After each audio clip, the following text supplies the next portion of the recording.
There's so many people that don't have voices. We don't hear their stories. I was so not good at being a boy. We were fighting for our life, and we were kicking the cops' ass. We did something never been done before. We created a community. My name is Mason Funk, and I'm the founder of OUTWORDS. OUTWORDS is our first ever national effort to document the emergence and evolution of the LGBTQ community through on-camera interviews with the pioneers of yesterday and the leaders of today. The more we can document and tell our own stories, the better off we will all be, and in particular, those who come after us. He looked at me over the table in the cafe and said, "How long have you been gay?" I stood up for myself in a way I never had. I just wanted to find out, what could I do? I never thought a poor kid from Brooklyn would end up in the marble halls of Congress. That's why I created OUTWORDS. It's a place to keep all of our stories together, online, where anybody can watch them, learn from them, and be inspired by them. We're here, we're queer, just get out of my way. That's how I look at life. In 2016, we shot our first 44 interviews all over America. Teachers, farmers, fashion designers, veterans, lawyers, people from all walks of life. These are the stories that OUTWORDS will preserve. Hundreds of compelling accounts of what life was like, how things changed, the sacrifices we've made, and the victories we've accomplished. And at that point, they told me that I should not come home anymore. You know, that if I came to see them, they would have to move, you know. I am gay. I am a lesbian. I am a dyke. And I'm damn proud. Today, we're facing some of our greatest challenges ever. All of the rights that we think we have now can be taken away. United we stand, divided they get us one by one. In times like this, we can look to our history for wisdom and strength. But if we allow that history to disappear, we'll never get it back again. Everyone is different, and because of that, everyone's story is different. Please visit our website at theoutwordsarchive.org and join us in the effort to ensure that our history can never be erased or forgotten. The stories are out there, the people are still out there, but time is short. I wish there was something like this when I was coming out. And I am so grateful, more than I can say. I'm very moved. OUTWORDS, our story forever.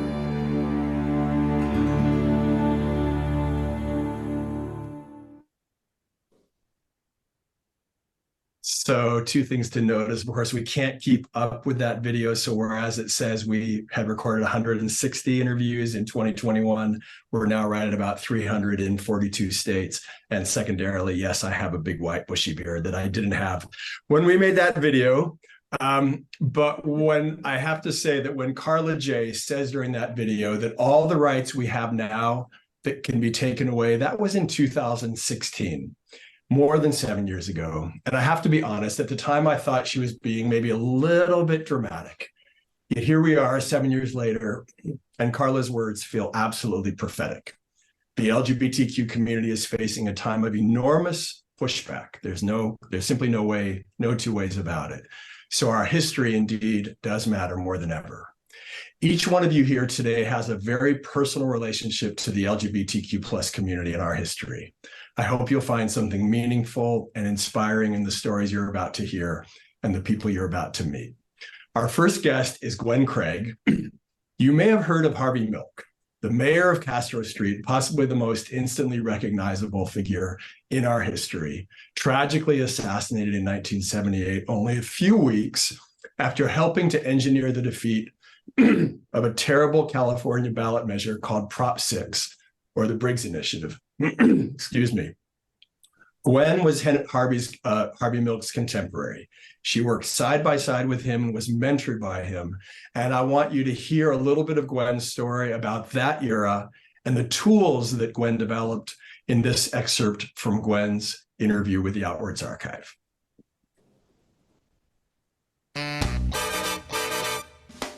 My first couple of years in Chicago was when I sort of got into the Black power dynamic and the Black cultural awakening that was going on. While I discovered a lot of things about myself, I knew that there was more I had to do. I think I was coming into acceptance of my lesbian identity as I left Chicago, but I had to really come to San Francisco to accept that. Now, all of a sudden, I'm surrounded by gay people. I'm living at the heart of the Castro. And then 76 is when Anita Bryant started her campaign in Dade County, Florida. This idea that to be homosexual is to be a pedophile. They are out to molest children. Nothing offended me more than that. I went to a public meeting that was being held in San Francisco of people who were likewise horrified. And I started mouthing off about, well, I really think we need a strong media campaign. So I kept harping on this media theme, and they elected me media coordinator. What does a media coordinator do now? I know I said it had to be done, but I'm not sure I know how to do it. Well, there was a guy in the neighborhood. He was known as the mayor of Castro Street. His name was Harvey Milk. And I'd go talk to him and see if he could give me any advice. He pulled me to the back of his shop and he gave me a 2.5-hour tutorial on how to work the media, and gave me the thing that came in the most handy, his map of all of the TV stations, radio stations, and newspaper offices. There was a notice, handwritten notice that someone had put up on the wall saying, our friend Robert Hillsborough was killed in the Mission last night. And they cried, fag, fag, as they stabbed him to death. We said, let's see how the Chronicle covered this. There was a small article, just man stabbed in Mission, no details or anything. And we said, this is wrong. This is wrong. No, they need to tell the real story, and fired off a press release saying, we blame the Anita Bryants and the John Briggs for bringing these anti-gay crimes that are killing people. And we got Harvey's map, and we drove around and went to every one of the media outlets. The next morning, I think my phone rang was around 5:30 a.m.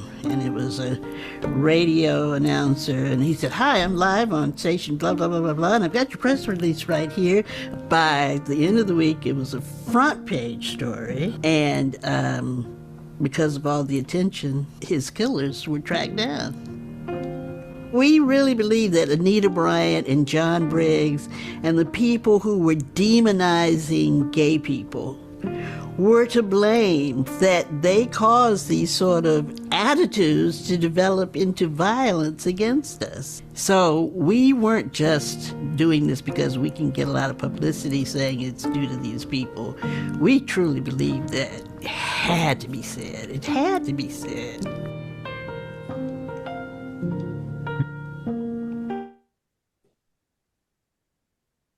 Oh my. Gwenn, it's so wonderful to have you here. It's so good to see you again, even if not in person. And the video and the stories you told, there are so many layers. Demonization, politicians striving for political gain, and they'll just find someone who they can capitalize on for that political gain. And it really doesn't matter who that person might actually be. I wondered, as you and I chatted yesterday, we sort of said what's old is new and what's new is old. As you relive those days and as you compare them to what we're living through right now, I know it's a massive question and we only have a minute, but what comparisons and similarities do you notice? Well, I think in those days, they made it easy to demonize lesbians and gay men because too few people knew who we really were. And we had to make ourselves known. We had to come out to our families, our friends, our co-workers. And this was a time when we weren't on TV and people weren't used to seeing us in the movies. Now they are. But now they've chosen more specifically the targets of transgendered people and our trans friends and families and allies and partners, these are the targets now more of choice. They're still going after lesbians and gay men and bisexual people, but the target that they have put on trans people is really horrific and it's much more intense. And trans children. And I think it's, again, because they've chosen a boogeyman, a boogie person, counting on ignorance about who trans people are. And they can then make them into the unknown that you should be frightened about. They can play on people's ignorance. And so it's happening again.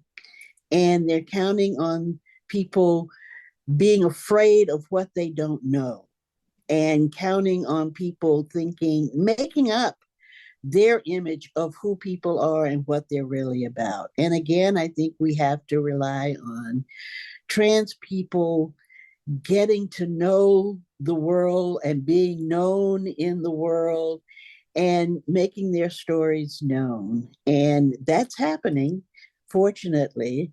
And the media and social media and major media is exposing people to the real lives of trans adults and trans children.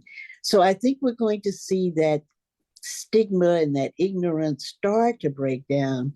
But in the meantime, terrible, cruel things are happening.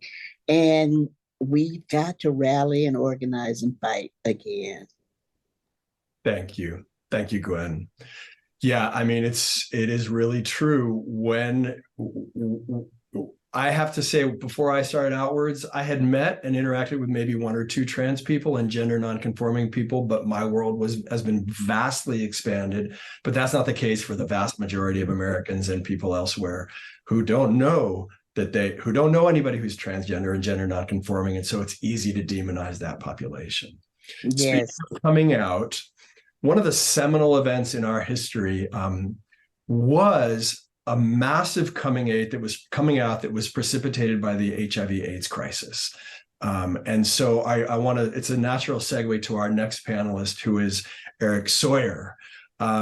Eric Sawyer was at the epicenter of probably and possibly the most impactful and tragic event in our community's entire existence, which was the AIDS epidemic. Eric lost his lover and countless friends to AIDS. And while that might have destroyed a lot of us, in Eric's case, he just got really, really mad. And from there, he embarked on a decades-long career fighting AIDS at home and abroad. And I'd love to introduce you to Eric via this short video.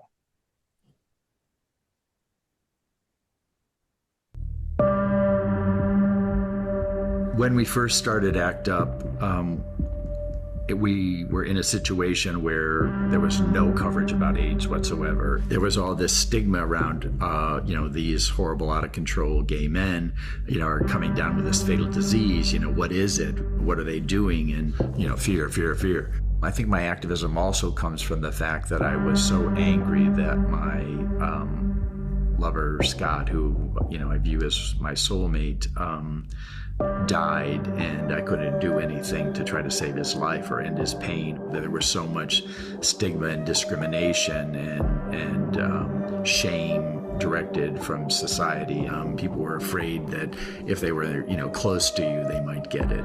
I knew that I was also symptomatic at that point, and, that something had to happen or I would die too. And so that unresolved grief and rage over not being able to save him kind of propelled my anger. It felt good to fight back and to fight for my life. I had developed a couple of buildings in Harlem, and because I was learning that some of my neighbors actually had become homeless when they developed AIDS and couldn't pay their rent and got evicted, I wanted to use my housing development skills to try to create some housing for people who were becoming homeless. So people were literally sleeping in the streets, in parks, under bridges, in subway tunnels. And so since the city's approach was to let people live in the street, we decided, let's create an AIDS housing street-based center right in front of Housing Preservation and Development, the city offices for housing. And so we took my pickup truck and a friend's van and started going around the city on bulk pickup night to pick up furniture that apartment buildings had put out when it was being discarded. We literally shipped all of the furniture that we eventually collected, in the van and the truck, set up living rooms and bathrooms and even like some kitchen, an old stove in the middle of the street, and chained ourselves to it. It took so long for the city to have to mobilize all of those things that we were, on the 5 o'clock, the 5:30, the 6 o'clock news, with a story of AIDS activists protesting the lack of medically appropriate housing, blocking traffic in Lower Manhattan. Our demand was for a $25 million capital fund to create medically appropriate housing. And ironically, within 2 weeks, the mayor's office, matched that demand, and a couple of weeks later, the governor of New York matched it as well. So, we mobilized $50 million of capital funding for the creation of AIDS housing just from that demonstration. I want, LGBT people everywhere in the world to have human rights. And, I want everyone in the world, especially, poor people, to have access to health. And so I'm going to keep opening my big mouth and advocating for equal access to human rights and dignity. Eric, I don't know if you can see, but all kinds of hearts and applauding hands, are floating up on the screen. Cool. And I know it's emotional for you, and it's emotional for all of us.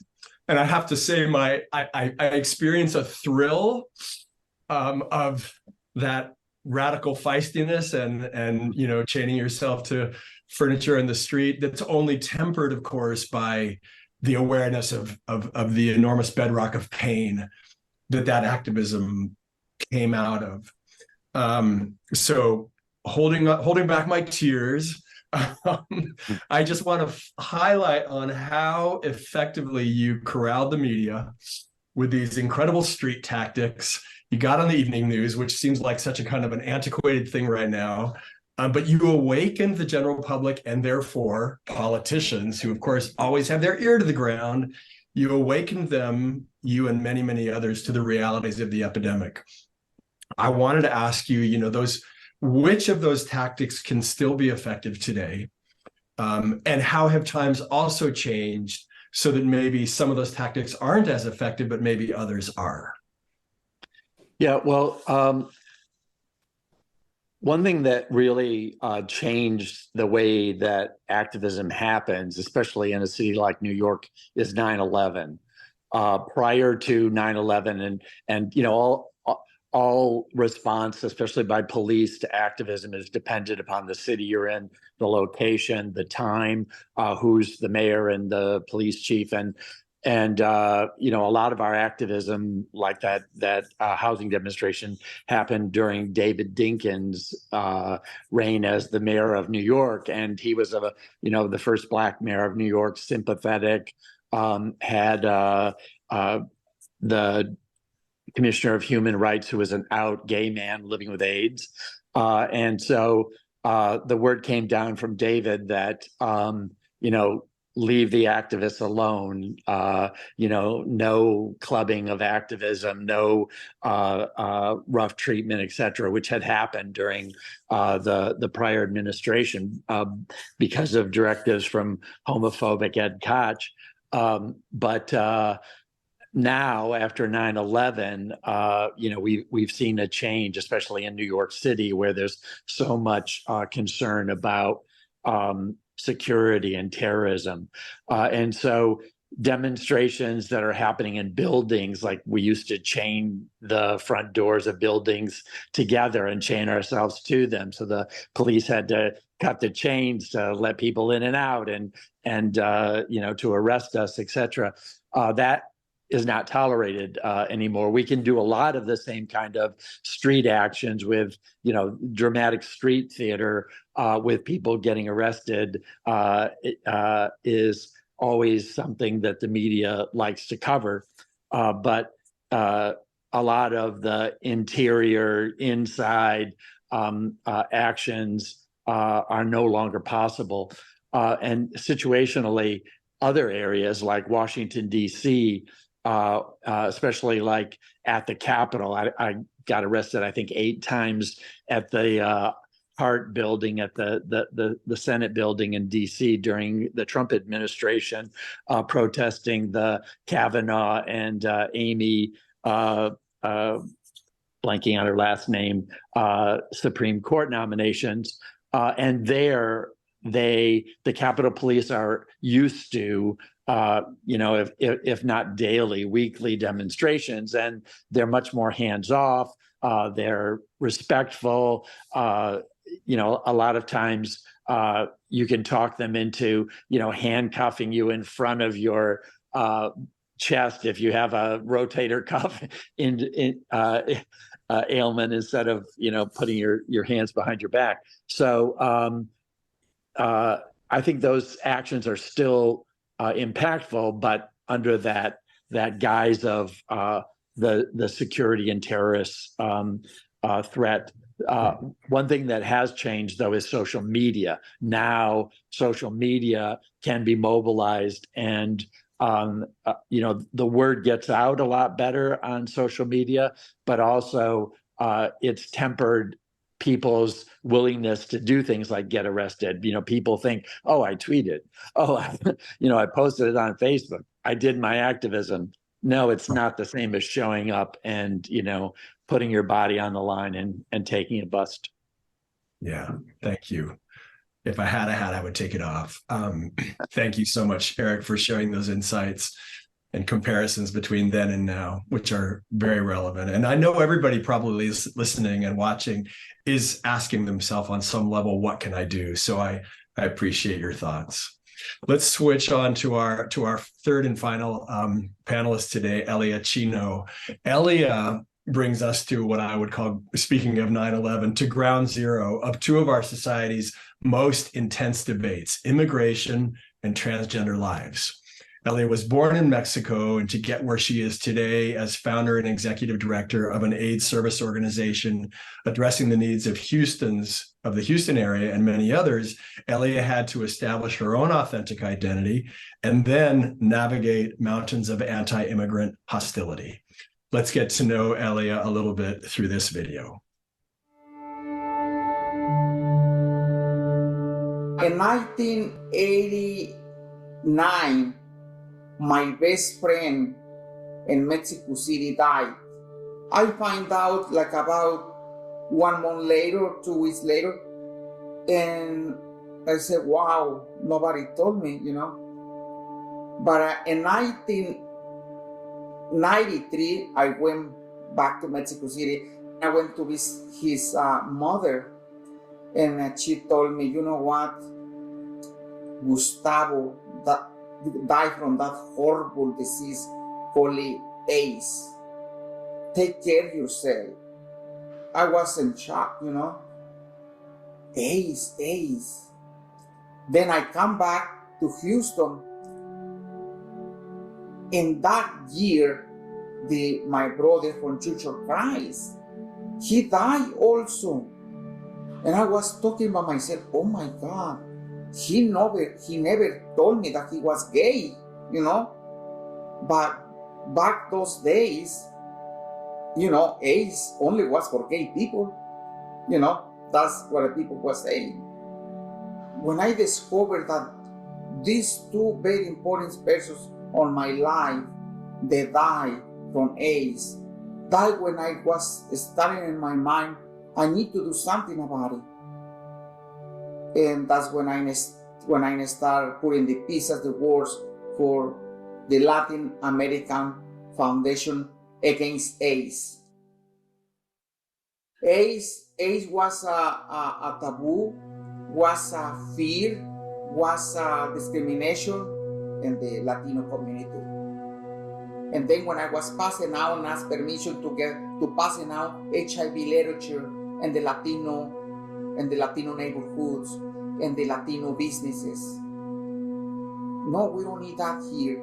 Over here is no AIDS. Over here nobody has sex. Please, okay? You know, that they never talking about that issue with their family. They was afraid. They was scared to tell their family.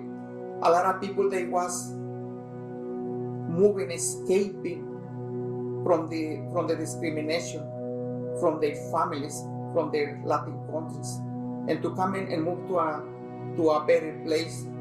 And what they find is AIDS. So many things, you know, in my life have happened, but I never stopped working in established flags. And finally, in 1999, I received a letter from Harris County. You was approved for a grant for $100,000 for 1 year. And that's when I opened flags offices to the community. To be a trans woman, to be an immigrant, all those kind of things, okay? That also never let anybody to put you down. Never. You always need to fight for your rights. That we are equal in this world, in this beautiful earth that God created for everyone.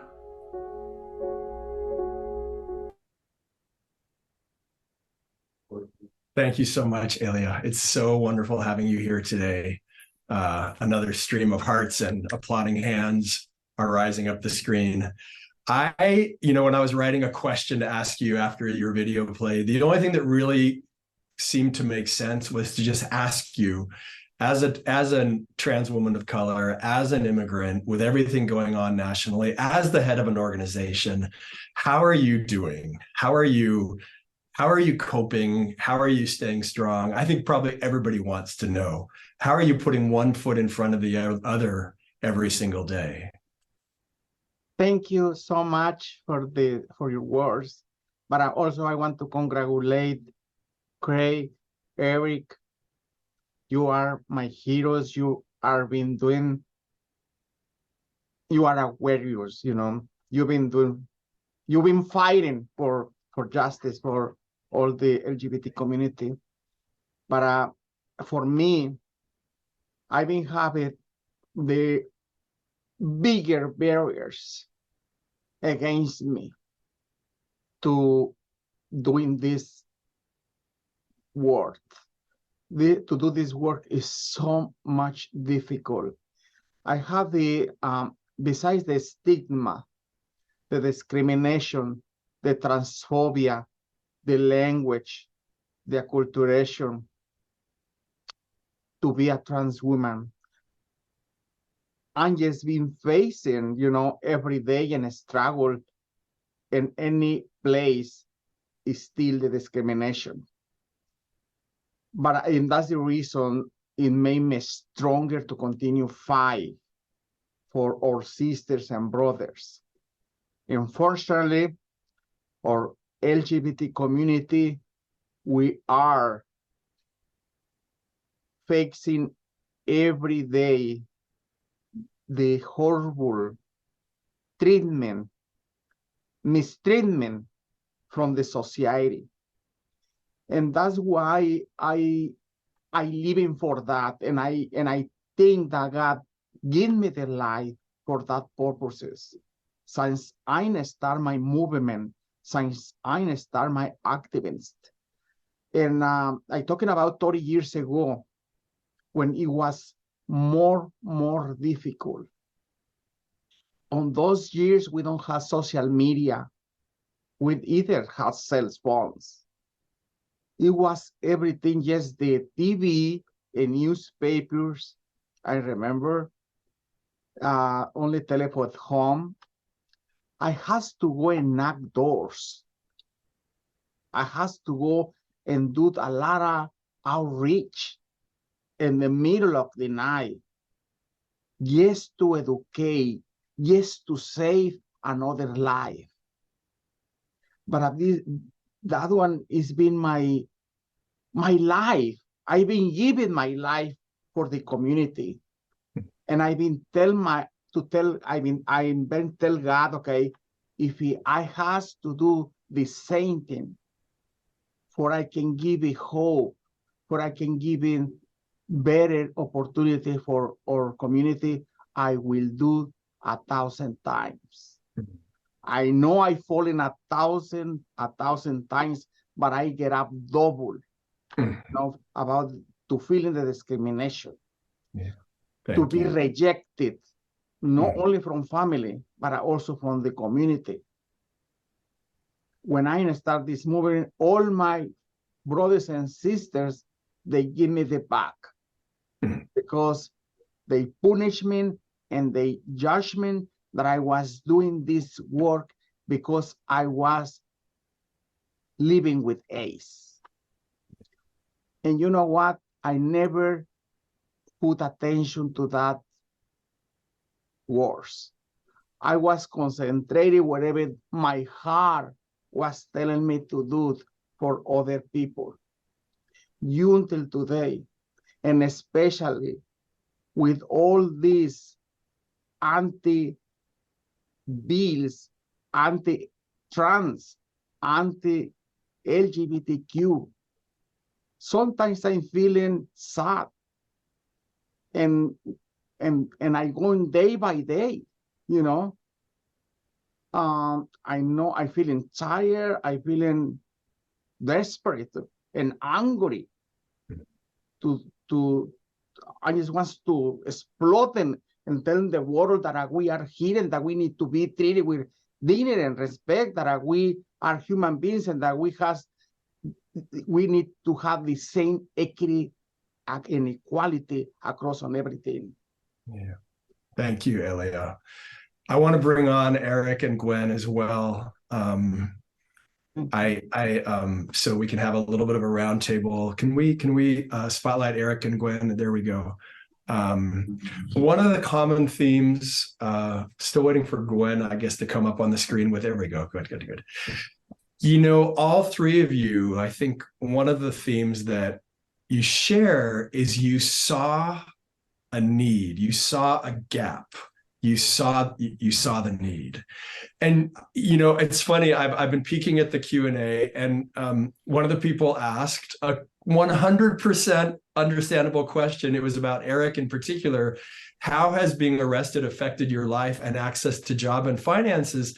It's a very practical question, and I think it reflects probably many people in the audience wondering that question. Where do I find the courage to step into the breach, to step into the need? And I don't think any of us wants to put you all on a pedestal. I think we want to understand that we are all the same. And you three just happen to have a little bit of a track record for stepping into the breach. But I wondered if you could share briefly, you know, any of you who has thoughts about that moment, about that perception you had, as Gwenn, I think, said, this is wrong, something has to be done. Your lives all reflect the decision to do something. You didn't want to stay on the sidelines. You couldn't stay on the sidelines. And I wondered if you could share a little bit about, again, briefly, so we can cover as much territory as possible, but what that moment was like for you individually. And I won't call on you individually, just speak up. Well, given that I've been arrested so many times, I've lost count. It is situational, and for someone who's like a lawyer who may have actually an ability to lose their legal license for getting arrested. It's different than somebody that's an activist. When I first helped start ACT UP, I was still working for a management consulting firm that was very conservative, Republican for the most part. And I was warned by, someone in the company who was a closeted gay person, don't get arrested. They're just waiting for you to do something that violates the professional code of ethics that's in your employee manual. Read it. I waited until they ended up forcing me onto long-term disability when I got a formal AIDS diagnosis that they found out about. Once I was on long-term disability, I was able to engage in civil disobedience. I got arrested at the United Nations, which is a place you don't want to get arrested at typically. But later was asked by the United Nations to come and create a job for myself as a liaison to the non-governmental AIDS community in the U.S. At the UN headquarters. So it went from where I got literally thrown out and my badge removed from a UN meeting that I was attending to them coming and recruiting me and giving me high security clearance. So it's all situational. You have to assess what your situation is. If we always warn people who are immigrants who, or someone who may have an open arrest warrant, know what legal implications there may be to your engaging in civil disobedience before you risk arrest. But, take those things in consideration and do what your heart leads you to do. Thank you, Eric. Gwenn and Elia, do you have, this is very practical. And then I wonder also on a kind of a spiritual level or personal level, what were those moments like that you navigated when you saw the need, something had to be done, and you're like, well, you're looking around like, well, I don't see anybody doing it, so I'm just gonna do it. How did that occur? Well, silly me, I always felt like, I'm going to jump into the breach, doesn't everyone? It would often surprise me to look back and see, gee, I'm the only one or one of the few who, went out and said, come on, we got to do this. We did this. I have to say, I did always draw the line at getting arrested. I was often at demonstrations where they said, okay, all of you who are willing to be arrested, come this way. And I just thought, as a Black person living in America, I just can't chance it, because something will happen to me later on a lonely road where they'll look and find an arrest record and use that as an excuse for something or other. And I just, always had that trepidation about being arrested. So, but that was the only place where I would usually kind of draw the line. Other than that, challenging authority seemed to come with the territory. Standing up, speaking up, going down to that office, that hearing, it just seemed that it was something that somebody had to do. And it was really important to be the person who did it. And I always try to talk to people about how, don't see that as such a foreign thing to do. Come with me this time. And you'll see it's not so hard.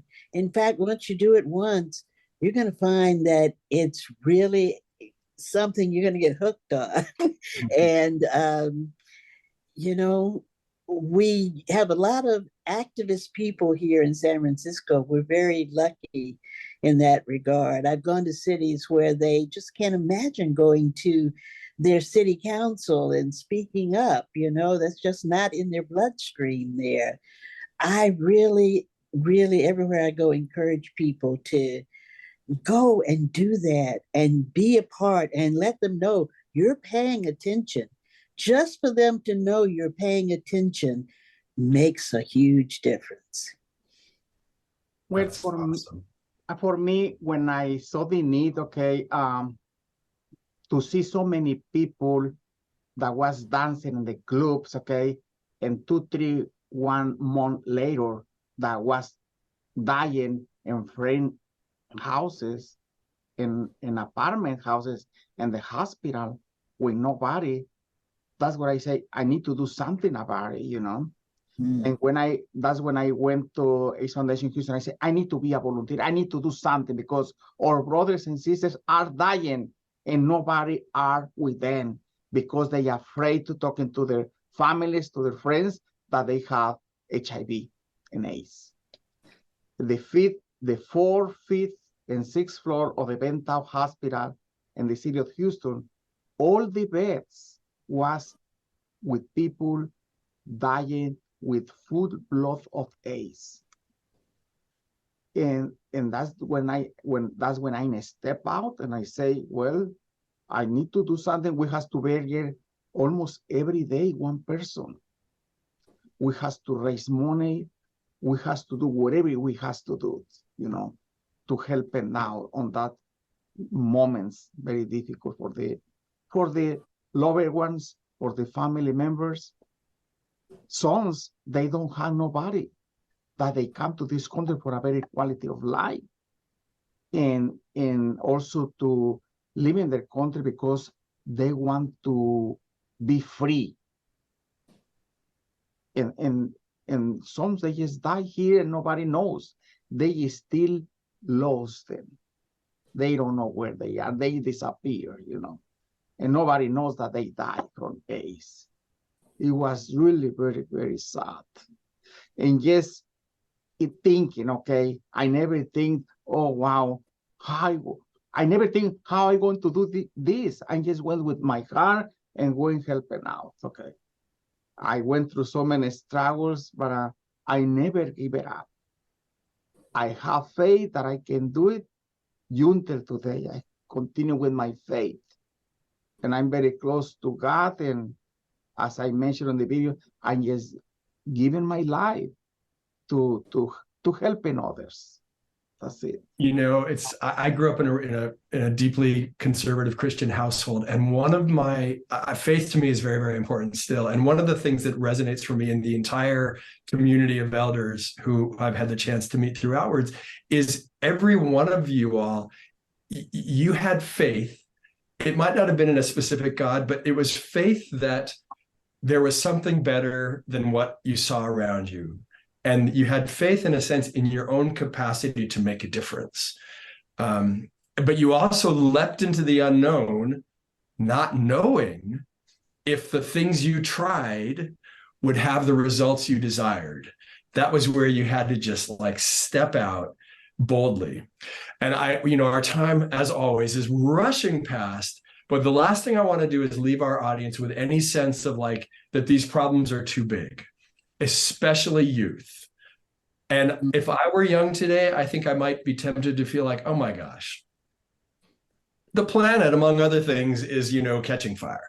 How can I make a difference? And I wondered if in the last few minutes, if each one of you could just direct a short message to the younger people who still have the majority of their years ahead of them, and what maybe single nugget of advice you might give for someone who wants to make a difference and make this world a safer, healthier, more compassionate place. Let me start with you, Elia, and just see if you have a couple of words of advice to young queer people and allies who want to make a difference. I just want to tell the new generations that always think about the other people. And when you give, you are going to receive. Giving is not just to giving money, just giving your time to anybody to talk to them whenever they need. You will receive a lot of blessings. I just feel that I'm so blessed because I'm a hero, and I'm an inspiration And that's my motivation for I can continue working on this field in my life, because I want to plant in other hearts that when you do something good for the humanity, everything is going to back to you, getting involved, Thank you. starting today. Yeah, thank you. How about you, Eric? I think that we really need to remember kind of 3 or 4 things. One is that every life matters. So you have to do whatever you can for that one life that is in need in front of you. Every life has equal value. You're no better if you're a billionaire than if you're a homeless person. And your rights, your life, matter as much. You should have the same rights. So treat everyone with dignity and as your equal. I think that everyone must know that they have a responsibility personally to leave the world a better place than it was when they entered it before they leave. And so everyone has responsibility to care for their brothers and sisters and try to make the world a better place.